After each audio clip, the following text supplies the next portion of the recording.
사도행전 제16장. 우리가 기도하는 곳에 가다가 점치는 귀신 들린 여종 하나를 만나니 점으로 그 주인들에게 큰 이익을 주는 자라. 그가 바울과 우리를 따라와 소리질러 이르되, 이 사람들은 지극히 높은 하나님의 종으로서 구원의 길을 너희에게 전하는 자라. 이같이 여러 날을 하는지라 바울이 심히 괴로워하여 돌이켜 그 귀신에게 이르되, 예수 그리스도의 이름으로 내가 네게 명하노니 그에게서 나오라. 하니 귀신이 즉시 나오니라. 여종의 주인들은 자기 수익의 소망이 끊어진 것을 보고 바울과 실라를 붙잡아 장터로 관리들에게 끌어갔다가 상관들 앞에 데리고 가서 말하되, 이 사람들이 유대인인데 우리 성을 심히 요란하게 하여 로마 사람인 우리가 받지도 못하고 행하지도 못할 풍속을 전한다.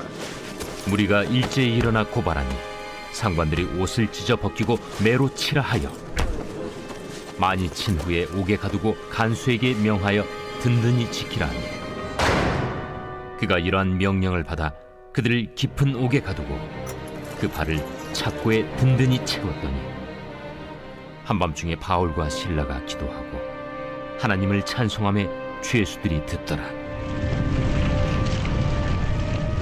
이에 갑자기 큰 지진이 나서 옥터가 움직이고 문이 곧 다 열리며 모든 사람의 매인 것이 다 벗어진지라. 간수가 자다가 깨어 옥문들이 열린 것을 보고 죄수들이 도망한 줄 생각하고 칼을 빼어 자결하려 하거늘 바울이 크게 소리질러 이르되, 내 몸을 상하지 말라. 우리가 다 여기 있노라. 간수가 등불을 달라고 하며 뛰어들어가 무서워 떨며 바울과 실라 앞에 엎드리고 그들을 데리고 나가, 선생들이여, 내가 어떻게 하여야 구원을 받으리이까? 주 예수를 믿으라. 그리하면 너와 내 집이 구원을 받으리라. 하고 주의 말씀을 그 사람과 그 집에 있는 모든 사람에게 전하더라. 그 밤 그 시각에 간수가 그들을 데려다가 그 맞은 자리를 씻어주고 자기와 그 온 가족이 다 세례를 받은 후 그들을 데리고 자기 집에 올라가서 음식을 차려주고 그와 온 집안이 하나님을 믿음으로 크게 기뻐하니라. 날이 새매 상관들이 부하를 보내요. 이 사람들을 놓으라. 간수가 그 말대로 바울에게 말하되, 상관들이 사람을 보내어 너희를 놓으라 하였으니 이제는 나가서 평안히 가라. 로마 사람인 우리를 죄도 정하지 아니하고 공중 앞에서 때리고 옥에 가두었다가 이제는 가만히 내보내고자 하느냐? 아니라. 그들이 친히 와서 우리를 데리고 나가야 하리라. 부하들이 이 말을 상관들에게 보고하니 그들이 로마 사람이라 하는 말을 듣고 두려워하여 와서 권하여 데리고 나가 그 성에서 떠나기를 청하니 두 사람이 옥에서 나와 루디아의 집에 들어가서 형제들을 만나보고 위로하고 가니라. 할렐루야. 사랑하는 열린문교회 성도 여러분, 지난 밤도 주님께서 주시는 참 평안 가운데 단잠 주무셨습니까? 아침을 깨우는 말씀, 오늘 수요일 우리에게 주시는 말씀은 사도행전 16장 16절에서 40절까지의 말씀입니다. 오늘도 살아계신 하나님께서 주시는 말씀으로 분명한 성경적 기준이 세워지는 저와 여러분 되기를 간절히 바랍니다.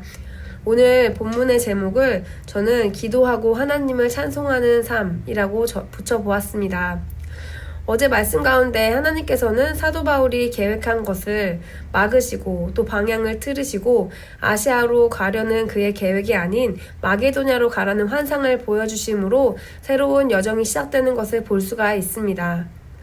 이렇게 하나님께서 친히 길을 다시 열어주시고 새로운 방향을 틀어주셨는데도 불구하고 우리가 보기에는 오늘 그 여정이 시작되는 것이 또다시 감옥에 갇히는 이 모습을 보면 인간적인 마음으로는 어떻게 또 감옥에 갈 수 있을까라고 생각할 수 있을 것입니다. 하지만 사도 바울은 지금껏 그래왔듯이 그의 상황이 감옥에 있든 어디에 있든 상황과 환경이 중요한 것이 아니라 하나님께서 그를 인도해 주시는 어떠한 상황과 환경 가운데서도 그가 할 바가 할 도리가 무엇인지를 알고 그대로 행하는 그 모습을 우리에게 보여주고 있습니다. 이 모습을 보면 우리는 우리 삶 속에서 내가 원하는 것, 바라는 것을 이루기 위해서 기도하고, 또 그것이 이루어지지 않을 때에는 그저 입술로는 하나님께서 더 좋은 것을 주시겠지라고 하지만 마음속으로는 아쉬움과 그저 체념한 채로 하나님의 계획을 받아들이는 우리들의 모습이 있지는 않은지를 돌아볼 수 있게 되는데요. 우리의 그런 생각과는 달리 바울은 복음을 위한 삶이었기에 그에게 그가 바라는 것도 복음이었고 그가 원하는 것도 복음이었기 때문에 어떠한 상황이 중요한 것이 아니었습니다. 이를 통해 우리에게 말씀하시는 것이 무엇인가요? 우리는 과연 무엇을 위해서 하나님께 기도하고 무엇을 위해서 찬송하고 있는지를 스스로에게 물어보아야 할 것입니다.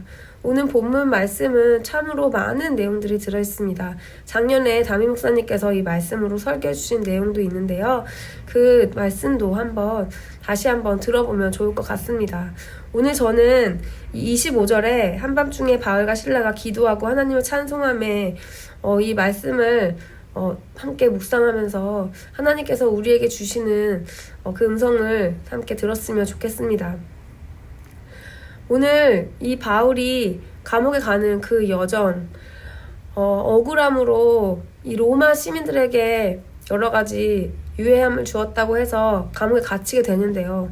바울 또한 로마 시민권을 갖고 있는 자로서 그는 해명하고 변명할 기회가 주어졌음에도 불구하고 변명하지 아니하고 감옥에 갇혀 매를 맞게 됩니다. 이 모습을 보면서 변명하지 않는 바울의 모습 가운데 스스로 선택하여 그 감옥에 가는데요. 하나님께서 분명히 그에게 인도해 주셨다는 그 믿음 안에서 바울은 이 복음이 전해지는 과정 가운데 자신이 매를 맞거나 감옥에 가는 게 아무런 문제가 되지 않았던 것 같습니다. 그런데 우리는 우리의 삶 속에 얼마나 많은 상황 가운데 변명하고 해명하고 내 뜻을 관철시키려고 하는 모습이 있는지 우리의 모습을 돌아보면 좋을 것 같은데요. 저 또한 제 스스로의 모습을 생각해보면 내가 얼마나 많은 상황 가운데서 변명하려고 했는지 해명하려고 했는지를 생각해보게 됩니다. 그런데 변명이나 해명을 하려고 할 때의 그 나의 마음은 무엇에서 오는 것일까요? 바로 나의 옳음에서 오는 것입니다. 내가 옳기 때문에 변명을 해야 하고 내 옳음을 주장하고 싶기 때문에 어떻게든 그 사람에게 나의 마음을 이야기하고 알게 해주려는 그런 마음이 우리 안에 있다는 것입니다. 그런데 꼭 변명과 해명이 그 상황 가운데에서 유익하지만은 않은 것을 우리는 알아야 할 것입니다. 오늘 그 대신 바울이 한 것이 무엇인가요? 25절 말씀인데요. 한밤중에 바울과 실라가 기도하고 하나님을 찬송하며 제수들이 듣더라. 바울과 실라는 변명하고 해명할 수 있는 기회가 충분히 있었음에도 불구하고 그들은 변명해야만 하는 상황이었을 수도 있었으나 선택하여서 하지 않았습니다. 할 수 있었음에도 당연히 로마 시민의 권리를 주장할 수 있었음에도 하지 않고 그 가운데에서 기도하고 하나님을 찬송했던 것입니다. 그 삶의 목적이 바로 온전히 복음 전파에 있었던 것이고 마게도냐로 인도하신 하나님의 그 뜻을 믿고 믿은 가운데에 모든 상황을 받아들였던 것입니다. 그리고 하나님께서 그 그 간수와 가정을 구원하시려는 그 계획 가운데 온전히 그들의 몸을 맡겨드린 것입니다. 사랑하는 열린목교회 성도 여러분, 오늘 이 짧은 나눔을 통해서 바울과 실라의 모습을 통해 우리가 기억해야 할 것은 하나님께서 우리 삶을 통해서 행하실 때에 우리는 우리의 뜻대로 변명하기보다는 그저 하나님의 하실 것을 기대하면서 기도와 찬송을 해야 한다는 것입니다. 우리의 습성은 너무 많은 내 이야기들을 내 뜻을 이야기하려는 우리 죄인의 습성이 있습니다. 하지만 오늘 말씀을 보면 내 말은, 내 생각은 한 걸음 뒤로 물러나고 그 가운데 온전히 하나님을 찬송하고 기도하는 우리의 입술을 오늘 하루 동안 살아보는 게 어떨지 한번 실천해 보는 것은 어떨까요? 하나님께서 우리 각자에게 주시는 오늘 본문을 통한 그 은혜가 또 있을 줄을 믿습니다. 나의 생각과 방법이 아닌 하나님의 생각과 방법을 온전히 담아내는 것은 내 뜻과 내 오름이 나오려고 할 때에 그 가운데 잠잠히 하나님의 뜻을 바라보며 기도하며 찬송하며 하나님께서 주신 모든 상황 가운데 주님께 온전히 영광을 올려드리는 것입니다. 오늘도 이 말씀으로 하나님께 더 가까이 내가 감옥에 있든 어디에 있든 내 상황이 어떠한 것이 중요한 것이 아니라 그저 하나님과 동행하고 하나님의 이름을 부를 수 있는 것만으로도 감사가 충만한 오늘 하루가 되시기를 간절히 바랍니다. 기도하시겠습니다. 사랑하는 하나님 감사합니다. 오늘 말씀 가운데에서 우리가 우리 삶 속에 너무 많은 상황 가운데 내 뜻을 이야기하고 변명하려고 했던 모습이 있지는 않았는지를 반성해 봅니다. 내 뜻과 내 오름이 아닌 하나님의 뜻과 하나님의 방법으로 하기를 원합니다. 그에 앞서서 우리가 먼저 해야 할 것은 내 생각과 내 입술을 닫고 하나님의 마음을 기다리며 기도하고 주님의 이름을 높여드리는 것입니다. 우리도 이 사도 바울의 여정을 통하여 우리 삶 속에 하나님께서 온전히 행하시는 것을 함께 보며 누리며 그 안에서 복음이 전해지는 것을 온전히 기뻐하는 우리 삶이 될 수 있도록 인도하여 주옵소서. 예수님의 이름으로 기도드립니다. 아멘.